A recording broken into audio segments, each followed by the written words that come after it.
Tagar Institut, Jurnalisme dan Riset.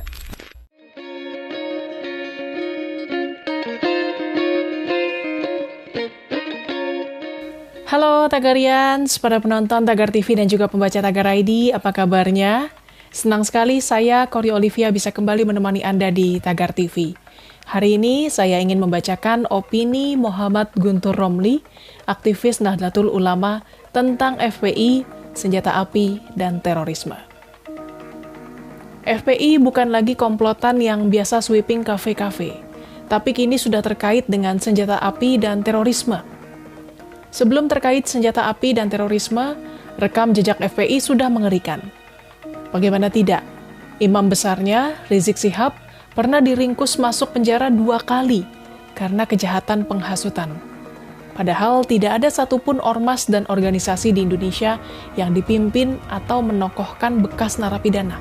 Apalagi pernah tersangkut kasus yang sama 2 kali. Sekretaris Umum FPI Munarman juga pernah mencicipi dinding penjara puluhan bulan. Mantan pembela HAM yang kemudian melanggar HAM dengan dijebloskan ke penjara. Kini FPI tampil dengan citra yang mematikan terkait senjata api dan terorisme. Ini bukan fitnah atau kabar bohong atau hoax. 6 orang dari gerombolan FPI terpaksa didormati oleh petugas polisi karena mereka menyerang polisi dengan senjata api. Ini kejahatan yang tidak bisa dibela. Pencopet tidak bersenjata yang tertangkap oleh massa saja bisa jadi bulan-bulanan masa. Karena bikin geram, marah, apalagi yang bersenjata api. Penegak hukum pasti akan melakukan tindakan tegas kalau ada yang menyerang dengan senjata, apalagi senjata api. Pilihannya cuma 2, ditembak atau menembak, dibunuh atau membela diri. Saya tidak paham pada mereka yang masih membela gerombolan FPI yang menggunakan senjata api itu. Mereka dibela karena ditembak mati polisi. Kalau polisinya yang mati, apa mereka juga akan koar-koar soal pelanggaran HAM? Atau cuma bilang, itu resiko tugas. Saya malah bersyukur yang mati itu perusuh NKRI yang menggunakan senjata api, bukan polisi. Aparat penegak hukum yang tegas harus kita lindungi untuk menjaga negeri ini. Kalau perusuh NKRI, apa gunanya dibela? Malah mereka akan terus bikin rusuh negeri ini. Di hadapan kasus penembakan mati 6 gerombolan FPI ini hanya ada 2 versi. Percaya versi polisi atau versi FPI. Saya percaya versi polisi. Karena rekam jejak polisi tidak pernah membunuh FPI selama ini. Mereka terbukti benar selama puluhan kasus berhadapan dengan FPI. Bahkan imam besar FPI sudah terbukti di pengadilan bersalah dan divonis penjara 2 kali. Kalau sekarang polisi menembak mati FPI, maka ada penyebab yang luar biasa. Kedaruratan sehingga mereka membela diri, yaitu gerombolan FPI menyerang polisi dengan senjata api.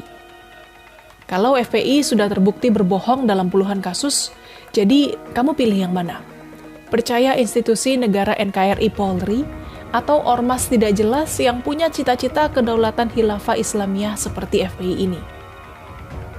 Kaitan FPI dengan jaringan terorisme sebenarnya bukan informasi baru. Sejak tahun 2000-an sudah ada informasi kaitan orang FPI dengan jaringan terorisme. Tapi saat itu masih dilihat sebagai kasus oknum FPI.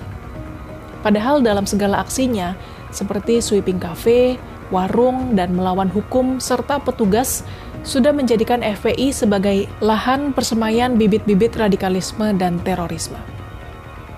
Kini sudah ada data 37 orang FPI yang terlibat jaringan terorisme. Ini bukan lagi dilakukan oleh oknum. Negara harus melihat secara cermat, FPI bisa menjadi penyuplai, agen atau broker yang mengirimkan anggotanya untuk menjadi teroris yang sesungguhnya setelah berlatih bersama FPI.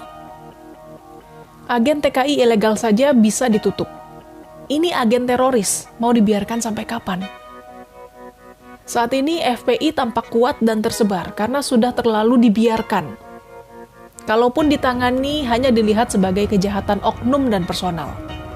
Padahal secara wadah dan perkumpulan, FPI sudah bisa dikategorikan kejahatan yang terstruktur.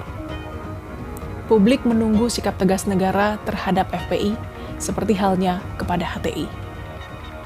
Tagarians, demikian opini Muhammad Guntur Romli, aktivis Nahdlatul Ulama tentang FPI, senjata api, dan terorisme. Subscribe YouTube channel Tagar TV dan klik loncengnya juga untuk mengikuti video menarik membahas topik terhangat hanya untuk Anda. Dan selalu ingat 3M, memakai masker, menjaga jarak, dan mencuci tangan. Saya Kori Olivia, Tagar TV.